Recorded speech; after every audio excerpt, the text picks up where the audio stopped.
নমস্কাৰ ছাত্ৰীসকল, জয় হিন্দ। আজি ৭৮তম স্বাধীনতা দিৱস আৰু এই স্বাধীনতা দিৱসৰ দিনতেই মই আপোনালোকৰ বাবে এটা খবৰ লৈ আহিছোঁ আৰু প্ৰেক্টিকেলি মই আপোনালোকক কৰি দেখুৱামো বুলি ভাবিছোঁ।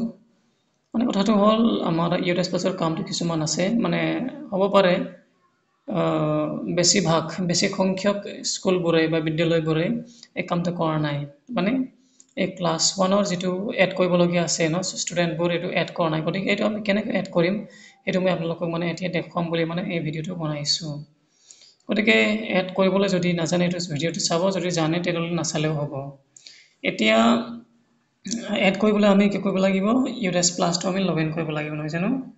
ইউএছ প্লাছ মই লিখি দিলোঁ, আহি গ'ল usplas.gov.in, ক্লিক কৰি দিলোঁ। এয়া আহি গ'ল, এটা ইণ্টাৰফেচ, নতুন ইণ্টাৰফেচ আহি গৈছে। গতিকে তললৈ যদি আমি যাওঁ তেতিয়াহ'লে আমি দেখি পাম ইয়াত US plus school data capture বুলি আছে। ইয়াত ক্লিক কৰি দিম। ক্লিক কৰাৰ লগে লগে আকৌ এটা নতুন ইণ্টাৰফেচ আহি গ'ল। এতিয়া এইটো চাওক, ইয়াত আছে ইউএছ প্লাছ লগ ইন আছে, profile and facilities, teacher module, student module. এতিয়া আমি প্ৰফাইল এণ্ড ফেচিলিটি যাব নোৱাৰোঁ, কাৰণ তাত গ'লে আমি স্কুলৰ বিষয়েহে পাম।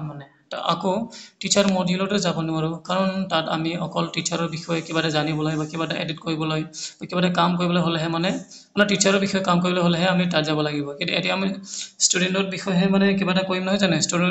ষ্টুডেণ্টবোৰহে এড কৰিম। গতিকে আমি এই ষ্টুডেণ্ট মডিউলত আমি যাম। গ'লোঁ। এতিয়া আমি ৰাজ্যটো চিলেক্ট কৰিম, ষ্টেট চিলেক্ট কৰি আমি গ' কৰিম। আহি গ'ল এয়া। আমি ইয়াতে আমাৰ ইউএছ প্লাছ আৰু ইয়াৰ হেৰিটো লগাই দিলোঁ এয়া, নহয় জানো?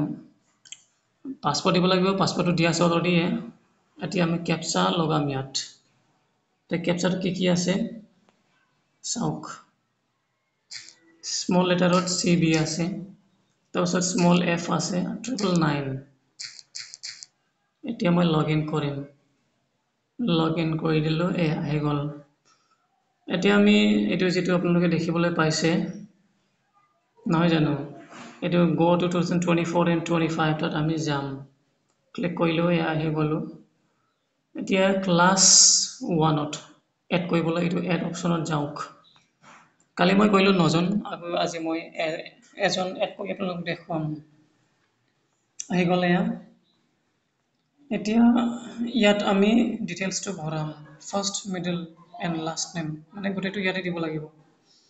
এতিয়া মই যিটো ছাত্ৰ বা ছাত্ৰীৰ নামটো ভৰাম, তাৰ নামটো আমি ইয়াত লিখি দিম, আনমোল সোণাৰী বুলি। হৈ গ'ল, এয়া হৈ গ'ল। তাৰপিছত কি আছে, জেণ্ডাৰটো চিলেক্ট কৰিব লাগিব। এইটো হ'ল মেল, ল'ৰা হয়।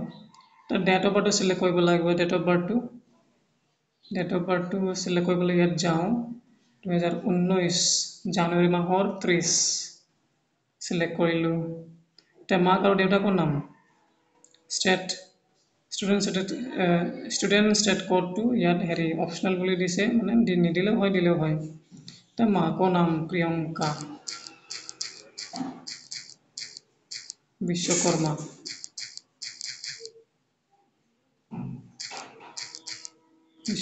হৈ গ'ল। তাৰপিছত দেউতাকৰ নাম, ফাদাৰ্ছ নেমটো লিখি দিওঁ। অ'কে, অলপমান ৰখি দিব, হৈ গ'ল। স্পেচ দিব নোৱাৰিব, কাটি দিওঁ স্পেচটো, হৈ গ'ল এয়া। তাৰপিছত তললৈ যাওঁ, গাৰ্জেন নেমটো নিদিলেও হয় বাৰু। আধাৰ নম্বৰ লাগে ষ্টুডেণ্টৰ। এতিয়া আধাৰ নম্বৰ, মই আধাৰ নামটো ভৰাই আছোঁ।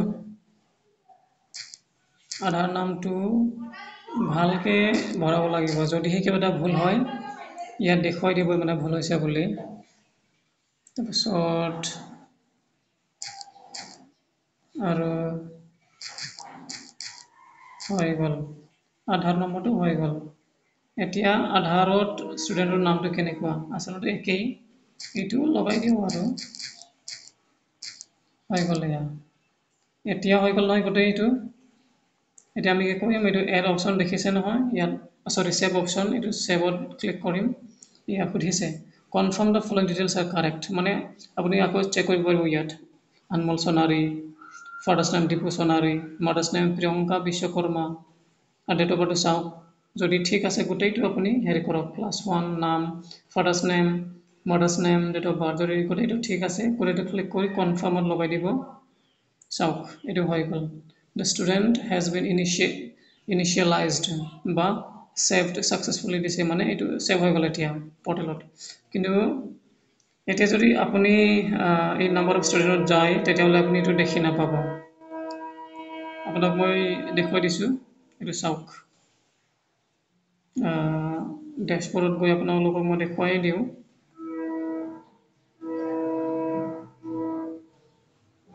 এইটো কাটি দিওঁ এইটো চাওক এইটো ক্লাছ 1ত নহয় জানো এতিয়া চাওক ক্লাছ 1ত 9জন আছে নহয় অথনি 9জন আছিল নহয় জানো এতিয়া 9জনে দেখুৱাইছে কাৰণ এইটো এতিয়ালৈকে মানে হেৰিত এড হোৱা নাই এইটো এড হ'ব অলপমান সময় লাগে 24 ঘণ্টামান লাগে মানে 24 ঘণ্টা হোৱাৰ লগে লগে এইটো আপোনালোকে ইয়াত দেখিবলৈ পাব এই 9ৰ জেগাত 10 বুলি দেখিবলৈ পাব এতিয়া এইটো হৈছে নে নাই বা সেভ হৈছে নে যদি চাবলৈ যায় তেতিয়াহ'লে ভিউ মেনেজত যাব ভিউ তাত গ'লে আপোনালোকে নামবোৰ গোটেই দেখিবলৈ পাব এইটো আনমল সোণাৰী দেখিলে নহয় এনেকুৱা মানে কথাটো আৰু এটা কথা ইমানতে মানে কামটো শেষ হোৱা নাই এইটো জিপি দেখিছে নহয় গোটেইটো আমি ক্লিক কৰি মানে আৰু ডিটেইলছটো ভৰাব লাগে যেতিয়া মানে নামটো আহিব তেতিয়া মানে গতিকে আজি যিটো মই আপোনালোকক দেখুৱাম বুলি ভাবিছিলোঁ সেইটো এটাই কাম আছিলে আৰু সেইটো হ'ল মানে কেনেকৈ এড কৰে সেইটো দেখুৱাম বুলি ভাবিছিলোঁ গতিকে মই দেখুৱালোঁ এইটোৱেই ধন্যবাদ